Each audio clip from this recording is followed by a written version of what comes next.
Lascia che ti racconti come l'affitto stagionale di una baita ha svelato l'infedeltà di mia moglie.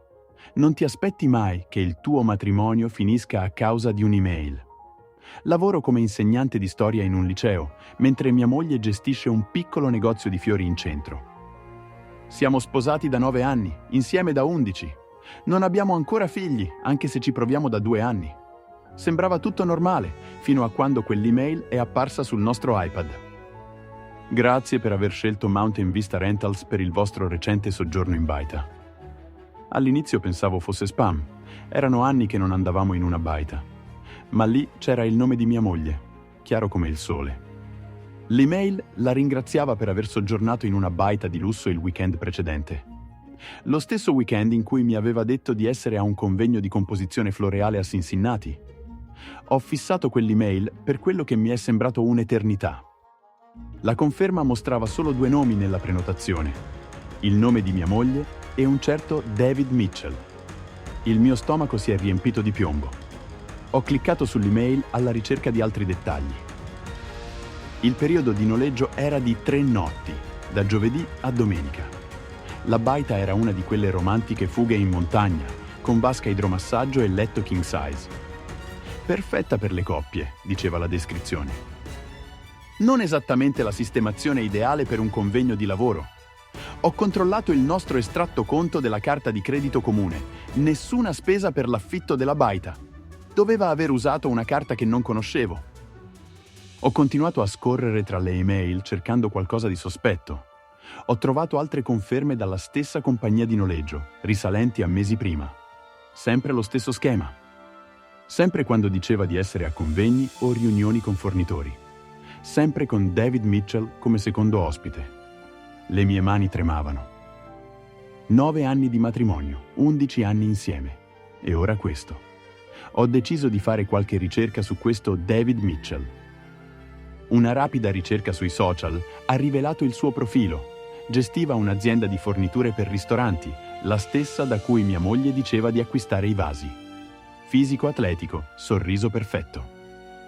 Tutto di lui sembrava costoso. I vestiti, l'auto, lo stile di vita. Anche l'affitto di quelle baite stagionali non era economico. Ogni weekend costava più di quello che guadagnavo in una settimana insegnando. Ho continuato a scavare tra le email. Ogni volta soggiornavano in baite diverse, tutte di lusso, tutte romantiche fughe. Sempre nei weekend in cui lei diceva di essere al lavoro. Ho controllato i social del suo negozio di fiori. Nessun post su convegni o incontri con fornitori. Solo aggiornamenti su nuove composizioni e promozioni stagionali. Anche nei weekend in cui diceva di essere in trasferta. Le bugie iniziavano ad accumularsi. Mi sono ricordato di tutte quelle notti passate tardi al negozio, di tutti quei weekend di lavoro, di quegli incontri con i fornitori che proprio non potevano aspettare il lunedì. Ho stampato tutto, ogni conferma di prenotazione, ogni contratto di affitto, ogni descrizione delle baite, 6 diverse fughe romantiche. Sempre con lo stesso uomo. Sempre mentre io ero a casa a correggere compiti, convinto che mia moglie stesse facendo crescere la sua attività. Ho aspettato che tornasse a casa quella sera. È rientrata come ogni giorno, mi ha dato un bacio sulla guancia e mi ha chiesto dei miei studenti. Ha iniziato a preparare la cena, come se niente fosse, come se non avesse passato il weekend in una baita di lusso con un altro uomo. Com'è andato il convegno? Ho chiesto con calma. Oh, sai, sempre la solita roba, ha risposto. Tanto networking, nuovi contatti tra fornitori. Stava mescolando la salsa, dandoci le spalle. È stato allora che ho tirato fuori la cartellina che tenevo sotto il mio laptop sul tavolo da pranzo. Poi le ho fatto una domanda. Hai alloggiato al solito hotel? Sì, quello in centro, ha risposto. Un'altra bugia. Ho estratto la conferma della prenotazione. Interessante, ho detto, perché qui c'è scritto che eri in una baita stagionale. Il cucchiaio di legno le è caduto dalla mano, sbattendo contro il fornello. Si è girata lentamente, il viso impallidito. Di cosa stai parlando? Ha provato a ridere nervosamente. Ho sparso tutte le email sul bancone. Mountain Vista Rentals ti ringrazia per il tuo soggiorno. 6 weekend diversi, 6 baite diverse. Tutte con David Mitchell. Si è aggrappata al bancone per mantenere l'equilibrio. Non è quello che pensi, ha sussurrato. David è un fornitore, ha detto. Facevamo riunioni di gruppo lì.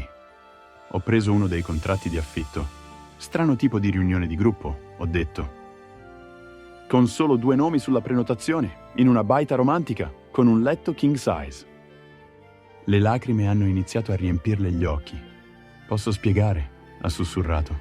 Spiegami, ho risposto. Spiegami come hai passato 6 weekend in baite di lusso con il tuo fornitore mentre io ero a casa, convinto che fossi ai convegni. L'acqua bolliva sul fornello, ma nessuno di noi si è mosso per spegnerla. È successo e basta, ha detto, la scusa più vecchia del mondo. È successo 6 volte, in 6 baite diverse. Ha iniziato a singhiozzare. L'ho conosciuto a una conferenza di fornitori l'anno scorso, ha ammesso. Mi ha fatto sentire speciale, apprezzata. Ho riso amaramente. E io cosa ti facevo sentire? Ho chiesto. Tutti quegli anni a sostenere il tuo sogno di avere un negozio di fiori, tutte quelle notti passate ad aiutarti con l'inventario, il prestito che ho chiesto dal mio fondo pensione per aiutarti ad avviare l'attività? L'acqua traboccava dalla pentola, proprio come le bugie che traboccavano dalla sua bocca. Da quanto tempo mi tradisci? Ho domandato. 8 mesi, ha sussurrato. Ho controllato la conferma della prenotazione più vecchia. Riprova, ho detto. Queste fughe in baita vanno avanti da 14 mesi. Si è lasciata cadere su una sedia in cucina. Mi dispiace, ha ripetuto più volte, come se bastasse a sistemare tutto. Come se potesse cancellare tutti quei weekend nelle baite. Ti dispiace di essere stata scoperta, vuoi dire? Ho risposto. Ho spento il fornello, la cucina sapeva di pasta bruciata. Il nostro matrimonio stava bruciando insieme a lei. David sa che sei sposata? Ho chiesto. Ha annuito lentamente. Non gli importa, ha detto a bassa voce.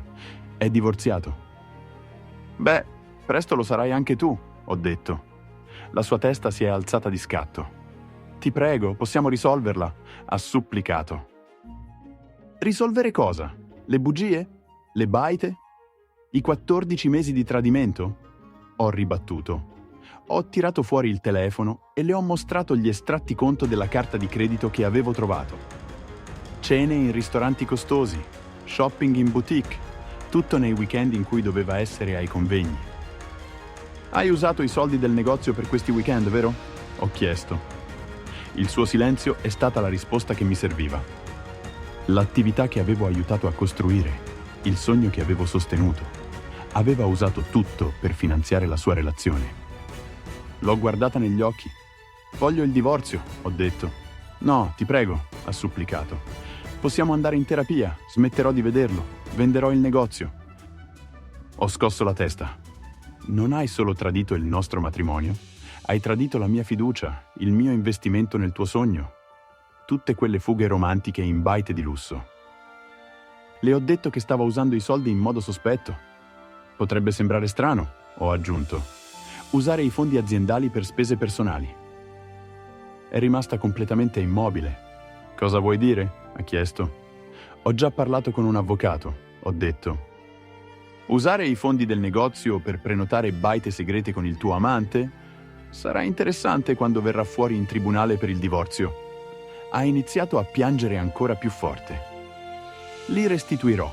Rimetterò tutto a posto, ha supplicato. Troppo tardi, ho detto. Troppo tardi. Ho preso la giacca e le chiavi della macchina. Starò da mio fratello, non chiamarmi. Ti contatterà il mio avvocato. Le settimane successive sono state un turbine di eventi. Il mio avvocato ha raccolto tutte le prove, ogni conferma di prenotazione, ogni spesa aziendale sospetta, ogni bugia, documentata nero su bianco. Ha cercato di contattarmi attraverso amici, familiari, persino alcuni genitori dei miei studenti. Ormai tutti sapevano. Il divorzio è stato rapido. Lei non ha contestato nulla. Non poteva, non con tutte quelle prove contro di lei. Il giudice era particolarmente interessato alle ricevute delle baite. Come i fondi aziendali erano stati usati per viaggi personali. David Mitchell è sparito quando la situazione è diventata complicata. Ha smesso di ordinare dal suo negozio. Ha smesso di incontrarla nelle baite. Strano come l'amore svanisca quando entrano in gioco gli avvocati. Il negozio di fiori è stato venduto per pagare i debiti. Il divorzio è stato finalizzato in 90 giorni, un record secondo il mio avvocato. Le prove erano troppo schiaccianti per essere contestate. Lei è tornata a vivere con i suoi genitori. I nuovi proprietari del negozio hanno mantenuto i dipendenti, ma su consiglio della sua famiglia le hanno detto di cercare lavoro altrove. A volte passo davanti al suo vecchio negozio. I nuovi proprietari stanno andando bene. Vendono fiori anche alla scuola superiore dove insegno. I miei studenti non hanno mai saputo tutta la storia. Sapevano solo che il professor Johnson aveva divorziato. Ma i loro genitori sapevano. Le piccole città hanno una memoria lunga. Soprattutto per gli scandali legati agli affitti di baite. Sono passati 6 mesi ormai. Ho sentito che David Mitchell si è trasferito in un altro stato. Ha trovato un'altra fornitrice da corteggiare. Mia moglie, ora ex moglie, lavora in un supermercato, nel reparto fiori, ironia della sorte. La vita ha modi strani di chiudere il cerchio. Io sto meglio. Ho iniziato a uscire con una collega, un insegnante di matematica. Stiamo andando con calma. Niente fughe in baita, niente segreti. Solo uscite semplici e sincere. A volte ripenso a quelle email, a come una semplice conferma di prenotazione abbia rivelato un'intera rete di bugie. La storia del tradimento di mia moglie è diventata una lezione nel nostro paese. Una storia sulla fiducia, sul matrimonio. La mia nuova compagna sa tutto. Ha apprezzato la mia sincerità fin dall'inizio. Abbiamo una regola ora. Niente viaggi segreti, niente email nascoste. Niente fughe in baita senza l'altro. A volte i tradimenti peggiori portano ai nuovi inizi migliori.